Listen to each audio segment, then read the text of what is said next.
শুধু আল্লাহর কাছে আশা করেন, সমস্ত কাজের প্রতিদান আল্লাহর কাছে চান, পরকালে আপনি সুখে থাকবেন ইনশাআল্লাহ, শেষ হাসি আপনি হাসবেন ইনশাআল্লাহ। এছাড়া আমি কোনো সলিউশন দেখি না ভাই, আমি কলিজা থেকে কথাগুলো বললাম আপনাকে। আর যে কথা কলিজা থেকে বের হয় সেই কথা আপনার কলিজার মধ্যে আঘাত করবে ইনশাআল্লাহ।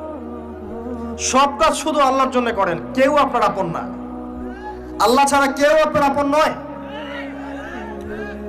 আপনি ভুল করবেন যদি আপনি অন্য কাউকে আপন মনে করেন, আপনার পলিটিক্যাল লিডার, আপনার প্রশাসনের স্যার, আপনার পরিবারের স্ত্রী, আপনার সন্তান, হাবি হাবি যা যা আছে, যদি মনে করেন আমার আপনজন, আপনি ভুল করবেন। সবাই সবার স্বার্থ চেনে, সবাই সবার স্বার্থ চেনে, শুধু আল্লাহ আপনাকে নিঃস্বার্থভাবে ভালোবাসেন, আল্লাহ পাক স্বার্থ চান না।